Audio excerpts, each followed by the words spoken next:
Je vais passer, justement, je vais rester sur vous pour la deuxième question qui nous a été transmise par Ahmed Hadj.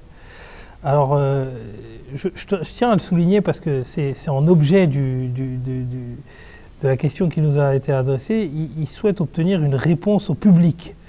Alors, peut-être il serait important de le dire, c'est que la communauté musulmane ahmadiyya, quand elle répond, je pense qu'elle répond au public tout le temps. Hein. Il n'y a pas besoin de spécifiquement le demander. Voilà, c'est rarement à huis clos, donc je pense que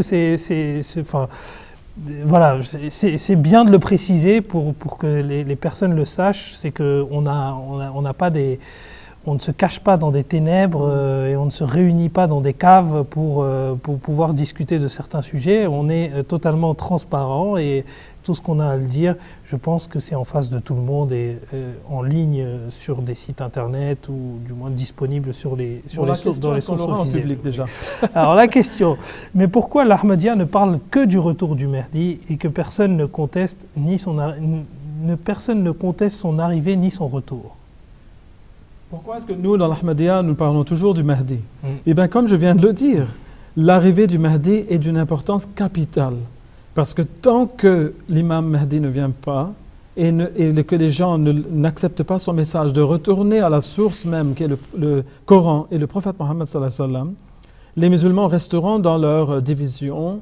Et les divisions causent toutes sortes de problèmes pour les musulmans, parce que les divisions sous-entendent des jalousies, cela sous-entend la gourmandise, la convoitise, ça sous-entend la haine.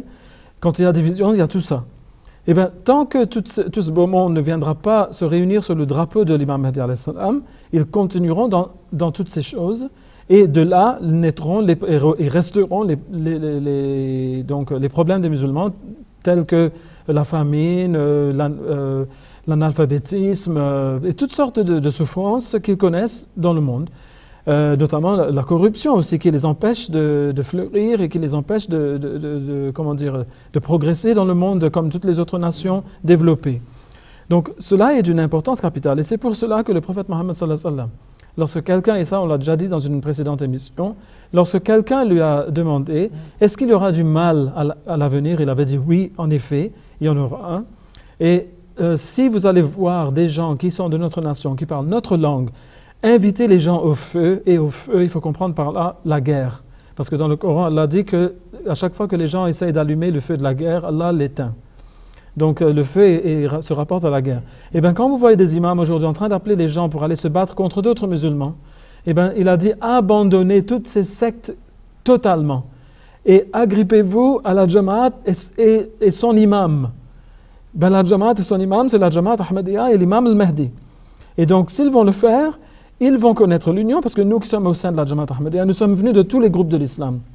Des salafis, des soufis, des chiites, de tous les sunnites sous le ciel. Nous sommes tous là, et nous sommes tous unis, et nous avons abandonné notre haine, nous avons abandonné notre convoitise, nous avons abandonné notre manque de sympathie, si vous voulez, les uns pour les autres. Et c'est comme ça que nous combattons la pauvreté dans notre Jamaat et comme nous combattons aussi la faim et tout ce qui s'ensuit. Donc si nous parlons de l'imam al-Mahdi, excusez-nous, parce que c'est la chose la plus importante pour que soient résolus tous ces autres malheurs et tous ces autres problèmes. Le prophète sallallahu alayhi wa sallam n'a pas dit « Occupez-vous d'abord des gens qui ont faim avant de parler de l'imam al-Mahdi ». Il a dit « Si vous entendez que l'imam al-Mahdi est arrivé, allez à lui, même à genoux dans la neige, pour faire la bay'a à ses mains. » C'est tellement important. Il est le Khalifatullah al-Mahdi. C'est le calife d'Allah, le Mahdi. C'est très important. Parce que là, tout sera résolu, en fait. Mais c'est ça que les musulmans ne comprennent pas. Ils essaient de mettre la charrue devant le bœuf, en fait. Ils essaient d'abord de résoudre leurs problèmes qui ne pourront être résolus que par l'imam al-Mahdi alayhi salam et se disent, après, on passera à l'imam al-Mahdi. Mais c'est qu'ils n'ont vraiment pas compris. Vous voyez ? Merci beaucoup, Djangissa, pour votre réponse.